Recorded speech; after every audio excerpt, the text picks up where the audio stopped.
In The Eyes of Mr. Leyton, the story fairly drips with atmosphere, especially with Dr. Watson's vivid descriptions of the foul alleyways and dark and dangerous smoke-filled opium dens of Limehouse. It is some of the best of dramatic radio's way with the listener's imagination. Basil Rathbone has always been underestimated as a fine character actor. Although he was more than happy to be a leading man in films and on the stage, it is such disguised characters as those he portrays in The Eyes of Mr. Leyton that gave people a chance to see his true range as an actor.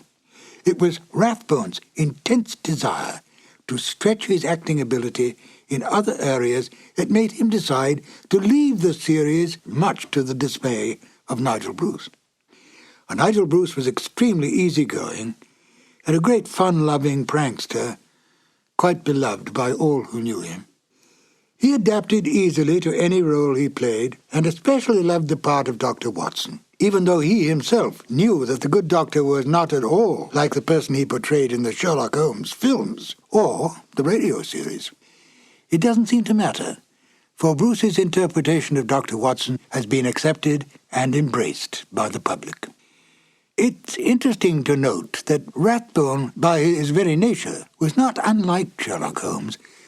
Rathbone's clipped tones and natural logic added to the picture of Holmes, and Bruce's casualness and his loyalty to Rathbone was much like Dr. Watson's attitude to Holmes. At the end of the 1945 radio season, Basil Rathbone was offered a very lucrative 7-year contract to continue as the great detective.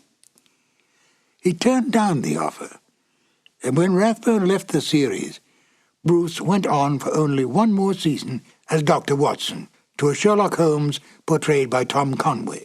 But it wasn't the same, and Bruce graciously bowed out of the series after that. At least thanks to the discovery of these long-lost radio shows, we can once again listen to Basil Rathbone and Nigel Bruce at the top of their acting ability, portraying the world's most famous detective and his loyal companion. Now, if you will, join me as we listen to The Eyes of Mr. Leyton. This episode from the life of Sherlock Holmes will be transmitted to our men and women overseas by shortwave and through the worldwide facilities of the Armed Forces Radio Service. Petri Wine brings you Basil Rathbone and Nigel Bruce in the new adventures of Sherlock Holmes.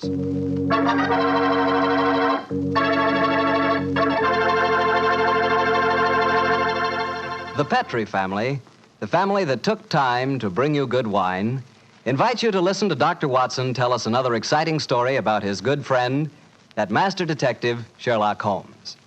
And I'd like to tell you something that maybe you already know. The fact that America's favorite wine is port wine. Did you know that? If you didn't, you'll know why port is the way out front favorite if you'll just sample some Petri California port.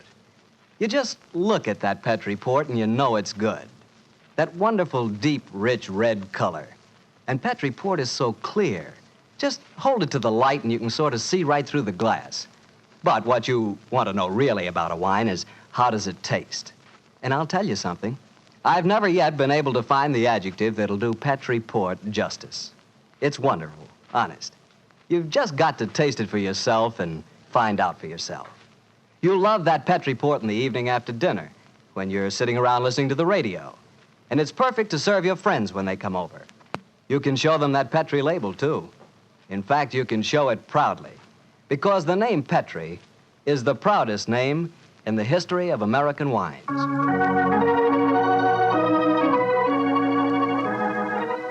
And now for our weekly doctor's visit. Let's see. No, Mr. Bartell, don't say let's see if he's expecting us.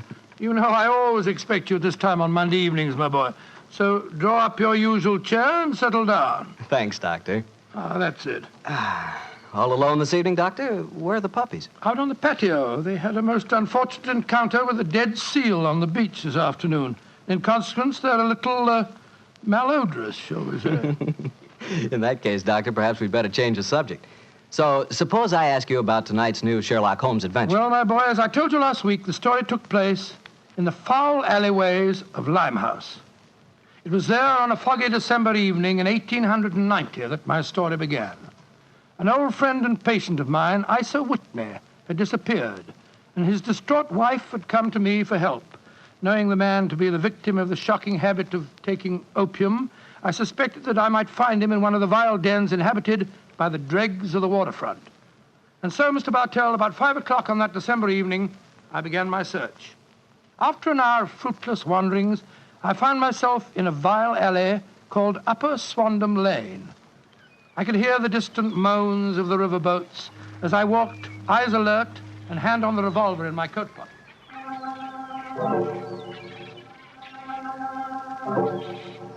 Suddenly, I saw a steep flight of steps leading down to a black gap, like the mouth of a cave. I walked down them.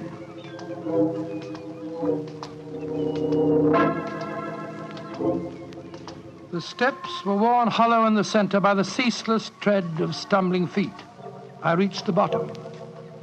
A door faced me, and above it, a flickering oil lamp winked warnings at me. I found the latch and lifted it. The door squeaked open protestingly. And I entered.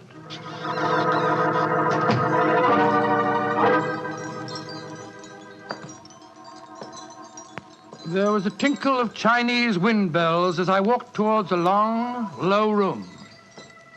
A strange sight met my eyes. Through the gloom, thick and heavy with the brown opium smoke, I saw that the room was terraced with wooden berths, like the forecastle of an emigrant ship. Out of the shadows, there glimmered little red circles of light, now bright, now faint, as the burning poison waxed or waned in the metal pipes. Bodies lay in strange, fantastic poses. Bowed shoulders, bent knees, heads thrown back. The attendant came up to me with a pipe and beckoned me to an empty berth. I haven't come here to smoke your filthy drug. I'm looking for a friend, Mr. Isa Whitney. No, Mr. Whitney here. Oh, I'm going to search the place. You must not disturb the I'm priest. carrying a revolver, so you'd better not argue with me, my good man. Out of the way. I searched that filthy den, but found no trace of my missing friend. As I was leaving in despair, a long shaking hand reached out and plucked at my sleeve. I turned, and there sprawled in a berth was the wreckage of a man, his gaunt face yellow and twitching, his clothes filthy and ragged, and the pupil of his eyes like pinpoints. He spoke to me in a thin, quavering voice. Mister, Reverend Saint, get me out of here. Now, look here, my man. Don't say you won't help me, Governor. Ain't you got an heart? Please help me, Governor. Take me out of here. Strike me pink, I'm going balmy, I tell you. Oh, what must you expect if you indulge in this filthy habit? Take me out of here, Governor. I'll go straight this time. Cross me out, I will. Oh, very well. Come along with me. I suppose it's my duty to help you. Ah, bless you, Governor. Here you are. Here, now, give me your arm. You cannot take him away. He owe me money. That's a bleeding lie. I paid him when I come in, I did. He cannot go with you, mister. You remember what I said about my revolver, you blackguard? If I have any more trouble with you, I'll fetch the police. Come along. He owe me money. He owe me money. Infernal scoundrel, owe me money, Tell owe me him money. off proper, Governor. And off you didn't.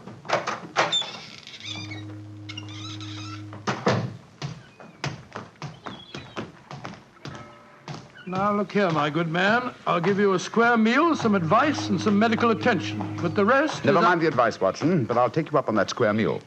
Holmes. Yes, I'm very glad to see you, old fellow. What brought you to that filthy den of iniquity? Oh, gracious me, I went to find a friend. And I, an enemy. Your disguise is wonderful. It completely fooled me. But I'm afraid the proprietor was beginning to penetrate it. That's why I staged the little rescue scene. Had I been recognized, my life wouldn't have been worth an hour's purchase. How long had you been there? Why were you there? Come on, Holmes. Tell me all about it. With pleasure, old chap. But first, let's find a chop house. I want that square meal you promised me.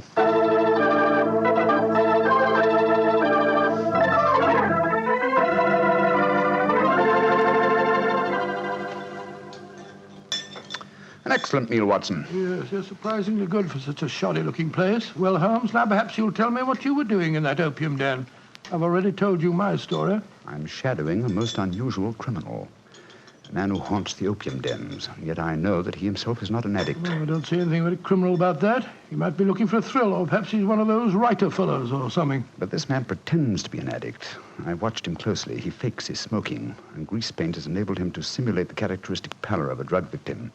He even affects the typical mannerism of nose scratching, but it's his eyes that give him away. The pupils are wide open, I suppose. Exactly, old fellow. Whereas, if he were really addicted to the drug, they would, as you know, be contracted. I myself always treat my eyes with a special kind of drop on the occasion when, I have to enter these dens. Why does a man haunt an opium den in order not to smoke? That, my dear Watson, is the problem that I intend to solve. Well, perhaps the fellow's a policeman or a private detective like yourself, Holmes. I've already checked on those possibilities. No, Watson, I believe there is only one answer. I believe the man is planning a murder. A murder? It's a tempting setting for a murder. Your victim is an addict, drugged and helpless. Your witnesses are in an equal state of befuddlement. The proprietor is anxious to cover up the crime because of the police. But you... Yes, Holmes. Now, the question is, who is the intended victim? That, my dear Watson, is why I've been shadowing this man. Unfortunately, he was not present in the den we just left, but I intend to continue my search. Holmes, can I help you? My wife's away, you know. You know, it's a long time since we were on a case I together. shall be delighted, my dear chap. I've missed you sadly during the past few months. And are you, Holmes? What's the next move? Back to Baker Street, old fellow. My disguise is wearing thin, and I must contrive a new one.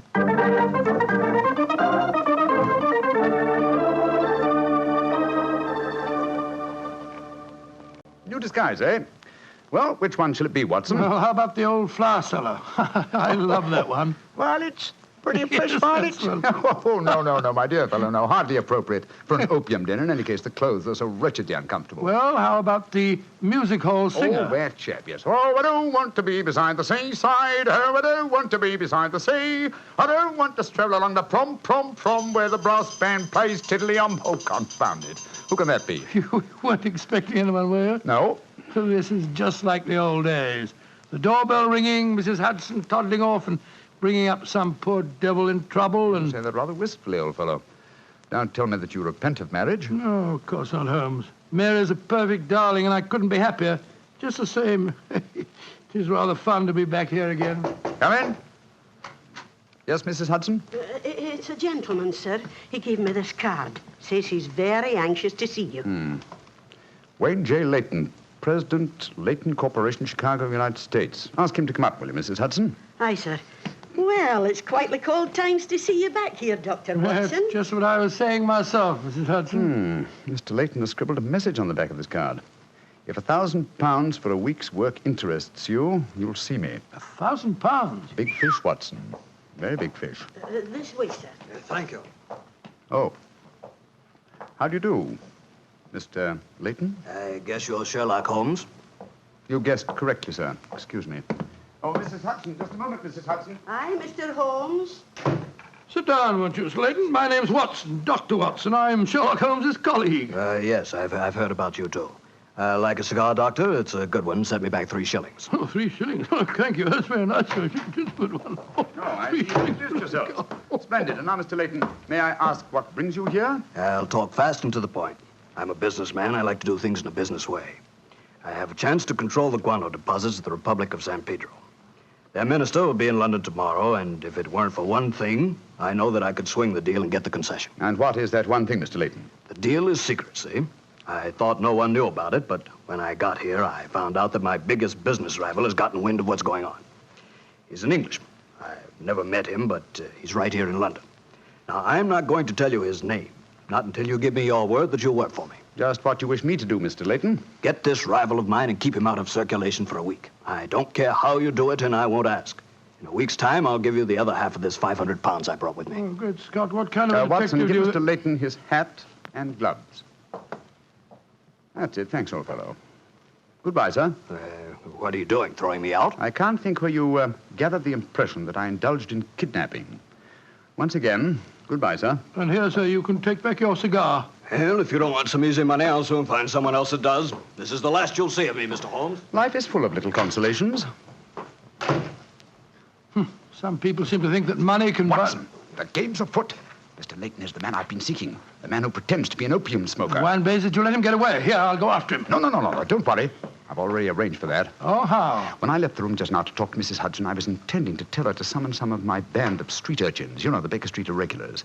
when she informed me that half a dozen of them were in the kitchen at this very moment, partaking of one of her incomparable steak and kidney pies. The rest should be obvious. You left instructions for one of them to shadow Mr. Leyton when he left here. Elementary, my dear Watson. Oh, don't tell me that Leyton back again. No, I think not. I should say that at the moment he's just about to walk out of the front door. No, I think we shall have another visitor. And judging by the commotion, the incoming and the outgoing visitors know each other and are not on the best of terms. Well, it sounds to me as if they're having a fight. Here comes Mrs. Hudson to tell us about it. Come in, come in. Oh, Mr. Holmes, you've got another visitor. So I gathered. Mrs. Hudson, you gave my instructions to one of the boys? I did that, sir. Young Wiggins was going to follow the gentleman. Mrs. Hudson, what was all that commotion about downstairs just now? Oh, it was the two gentlemen shouting at each other. Him that was leaving and the one that was waiting on the doorstep. And who is our new visitor, Mrs. Hudson? Here's his card, sir. Oh, thank you. Lynton Chumley, 9 Belgrave Square. Well, ask him to come up, will you, Mrs. Hudson? Very well, Mr. Holmes. Oh, one thing more. Yes, sir. Please instruct another of the Baker Street irregulars to follow this Lynton Chumley when he leaves here and report to me. All right, sir. You're taking no chances, Holmes, eh? You're having this fellow shadowed, too. Leyton is a potential murderer. Of that I'm convinced. This Mr. Chumley might possibly be his intended victim. While we're talking to him, Watson, old fellow, I want you to be sure to look at the condition of his eyes. Yeah, I certainly will. Come in. Oh, good evening, Mr. Chumley. Are you Mr. Sherlock Holmes? I am. This is my colleague, Dr. Watson. How do you do, sir? That was Wayne Leyton that was just left here, wasn't it? Won't you sit down, sir? Thank you. I don't want to sit down. All right, you needn't answer my question, but I know it was Leyton. I've never met him, but I've seen his picture in the newspapers. Oh, very well, then, sir. It was Wayne Leyton. I know why he came to you. He's trying to have me put out of the way while he closes that deal on the San Pedro and Guana concession. Now, look here, Holmes. You've got to be on my side. Whatever fee he offered you to dispose of me, I'll double it if you'll take care of him for a few days. Oh, dear me, this is becoming monotonous. Watson? The hat and gloves? Thank you, old chap. That's right. Good night, Mr. Chumley. Look here, Holmes. I'll treble his fee. I'll quadruple it. My dear Mr. Chumley, I have accepted no fee from Mr. Leyton. I don't propose to accept one from you. Your hat and gloves, sir? That man is out to kill me, Holmes. Well, if you won't help me, I'll go to the police. That's an excellent idea, Mr. Chumley. Again, good night. Did you notice his eyes, Watson? Yes, the pupils were contracted. He's obviously an opium addict. And also a potential corpse. What do we do now? Wait for the irregulars to report? No, you'll return home for your medical bag. I have a feeling that you'll need it before the night is out. Then come back here. If I've gone before you return, I'll send one of the irregulars to bring you to wherever I may be. Wait until you receive a message from me. On your way, old chap. There's work ahead of us.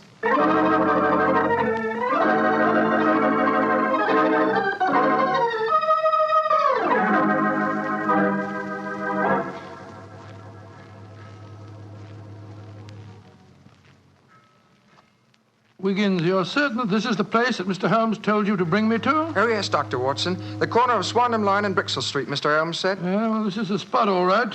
I don't see any sign of him. Hello? This old woman coming towards us. So that's the disguise he chose. Oh, spare me a few coppers, will you, mister? My feet hurt something awful, and I ain't had a bite of food all day. No, you don't, Holmes. You can't fool me this time. As a matter of fact, your makeup isn't very convincing. You hardly look like a woman, and nobody's nose could be quite as red as that. Don't look like a woman, don't I? My nose is too red, is it? I'll take that. No, steady, look Making here. fun of a poor old woman who's plighted me. I'm sorry, madam. I didn't mean to insult you. Well, matey, she gave you a bit of what for, all right, didn't she? Boxed your ears. No mistake about it. You mind your own business. And anyhow, why aren't you aboard your ship at this time of night? Because I'm not a sailor, Watson. It's Mr. Holmes. Great heavens, Holmes. I wish you wouldn't confuse me like this. I'd never recognized you. My dear Watson, when you're able to recognize me, it will indeed be the beginning of the end. When your eagle eye penetrates my disguise, I shall realize that my retirement is imminent. But enough of this. See that house opposite? You mean the ramshackle place with the broken tiled roof? Yes, I gave the irregulars instructions to let me know at once if our two quarries ever enter the same house at the one time. They're inside there now, and I'm going in after them. Be careful, Holmes. I better come along with you. Can't I come too, Mr. No, Holmes? certainly not. Both keep watch outside. If I need any help, I'll smash one of the windows, and then you can come in after me. Wait here for me. I don't expect I'll be very long. I'll be here, Holmes. Don't worry about me. Just take good care of yourself.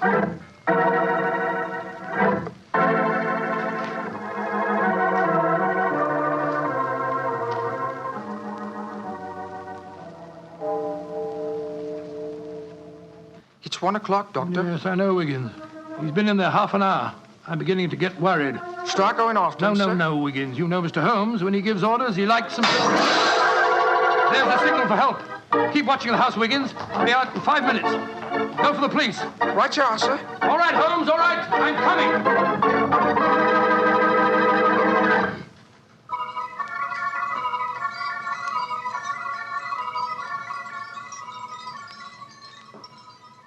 You have searched my house from basement to attic. Why do you not give up? I tell you again, there has been no one here tonight. But my friend came in here half an hour ago. I saw him, and before that, 2 other men are known to have come in here. If that is so, then where are they? 3 men cannot vanish. That's just the point, you scoundrel. Out of the way. I'm going to search this hovel again. I'm not leaving here until I find Mr. Sherlock Holmes.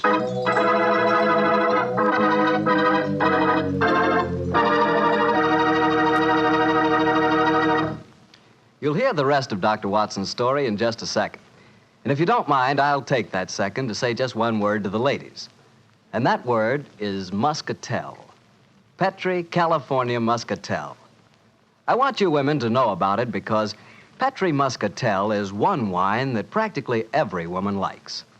Maybe because it's such a beautiful color, like pale gold. But I guess really because Petri Muscatel brings you the wonderful flavor of luscious, sun-ripened Muscat grapes. And that's a flavor. Try Petri Muscatel after dinner, or any time as a change from Petri Port. Remember, if it's a Petri wine, you know it's a good wine.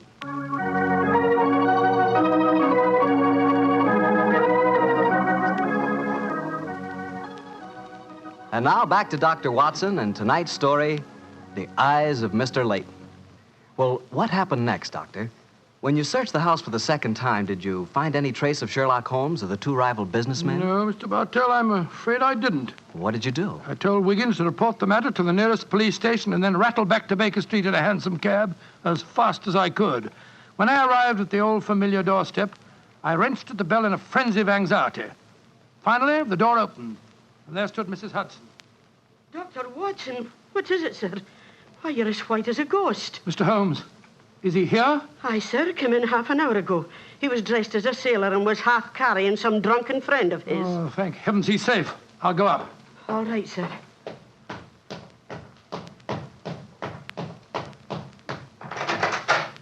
Now, what's no chap? There you are. Holmes, I can't tell you how glad I am to see you. Who's that lying on the sofa? Well, up with your bag, Watson. Though I'm afraid the poor devil's done for. Great Scott, it's Wayne Leyton, the American fella. With a knife wound between his ribs. See what you can do for him, will you? Right. This is extraordinary, Holmes. You said that Leyton was a potential murderer, and now he's a victim himself. The biter bit, eh, old chap? Yes, he's still breathing, but he hasn't a chance.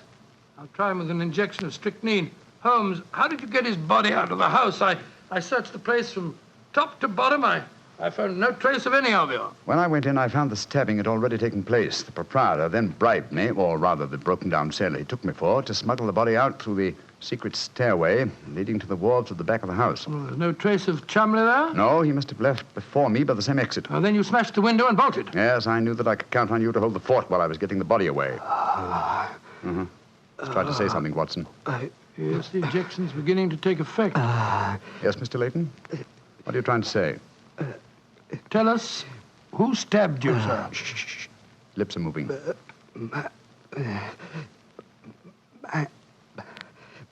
Mandalay.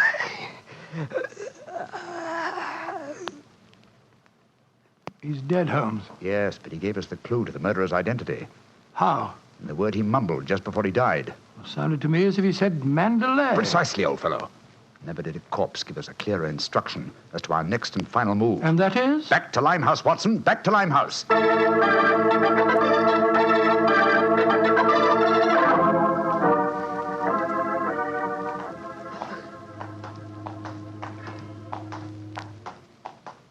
Here we are. This must be the place. What's this?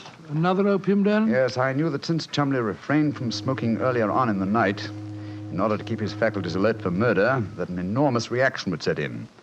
He'd have to find a den at once, and beyond question a different one from that in which the murder was committed. But how do you know that he's inside here? Well, just before you returned to Baker Street tonight, I had a message from one of my irregulars. He tracked him here after he escaped from the scene of the stabbing. That was a couple of hours ago. He might have slipped away again. No, Watson, tonight he came to drown his senses with a wretched drug. He'll be here. Come on.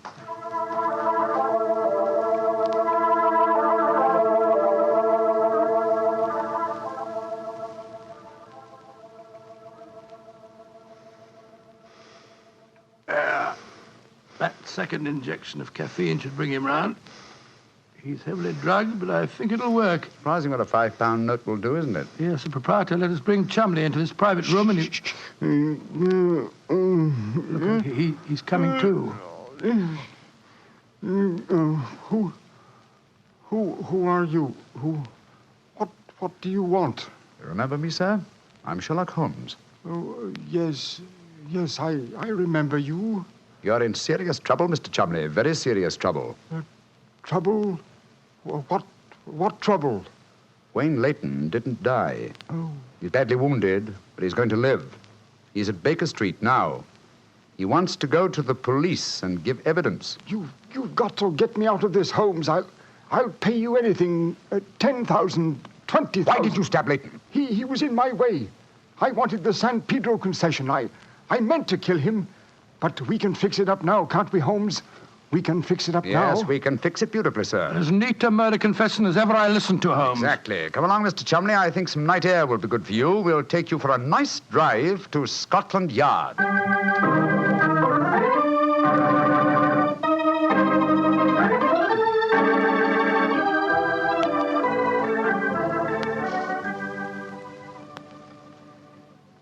I brought you some kippers, gentlemen. You've both been up all night, and I'm sure you can do it. It's very thoughtful of you, Mrs. Hudson. Yes, indeed it is.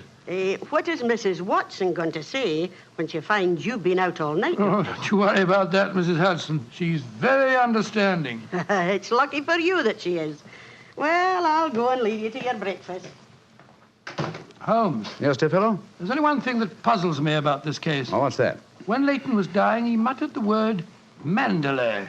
How did that give you the key to the murderer's identity? Oh, the dead American had never met Mr. Chumley, you remember, except when they bumped into each other in our hallway. Yes, he told us that he recognized him from the newspaper photographs. Being an American, he had no reason to know that the name Chumley is in no way pronounced the way it is spelt. But I never thought of that.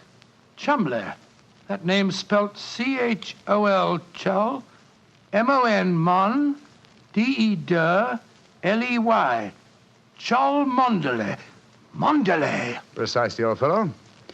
What you thought to be Mandalay was really Chol Mondele, the name of the murderer. What an amazing case. You did a remarkable job, Holmes. I'm beginning to be confoundedly sleepy. Why not sleep, old chap? Your old room's all ready for you. Are you going to take a nap? Oh, dear me, no. I have much too busy a day ahead of me. Let me look at my engagement book. Baxter Square murder. I've put the police on the track. The Duchess of Ferrers. I've got her material. The princess who was about to run away from home. Good gracious me, let her run. The Pope's cameos. Ah, yes. His Holiness must not be kept waiting. Can I help you again, Holmes? Mary doesn't return until tomorrow. Well, I thought you were sleepy, old fellow. Sleepy rubbish. I never felt more wide awake in my life.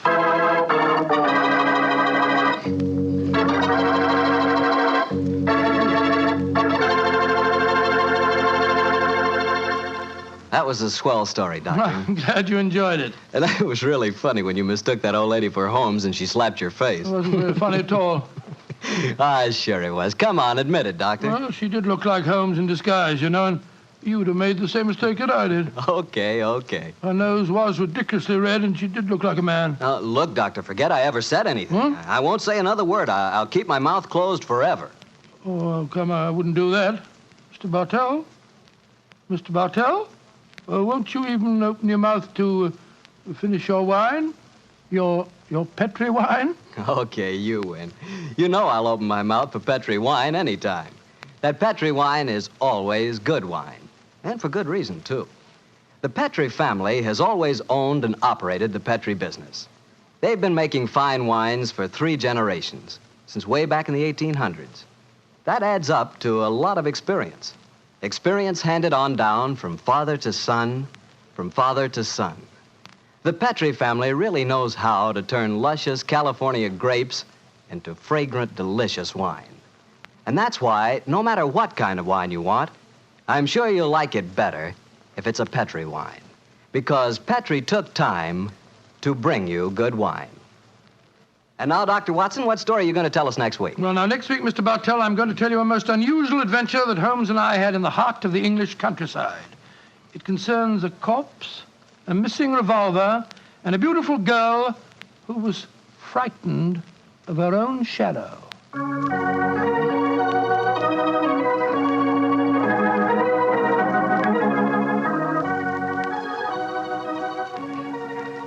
Tonight's Sherlock Holmes adventure is written by Dennis Green and Anthony Boucher and is based on an incident in the Sir Arthur Conan Doyle story, The Man with the Twisted Lip. Mr. Rathbone appears through the courtesy of Metro-Goldwyn-Mayer, and Mr. Bruce through the courtesy of Universal Pictures, where they are now starring in the Sherlock Holmes series.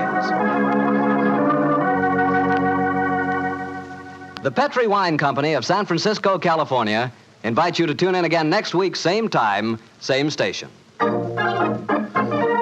The Petri family took the time to bring you such good wine. So when you eat and when you cook, remember Petri wine. To make good food taste better, remember... Petri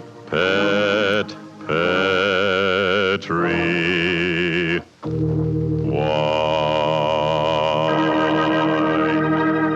This is Harry Bartell saying good night for the Petri family. Sherlock Holmes comes to you from our Hollywood studios. This is the Mutual Broadcasting System.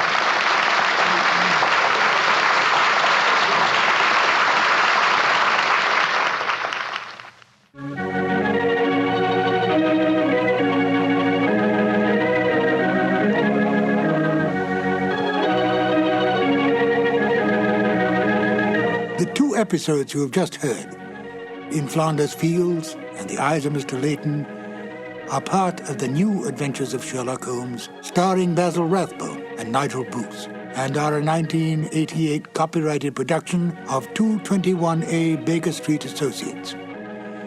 The Sherlock Holmes stories and the characters of Sherlock Holmes and Dr. John H. Watson were created by Sir Arthur Conan Doyle and are used with the kind permission of Dame Jean Conan Doyle.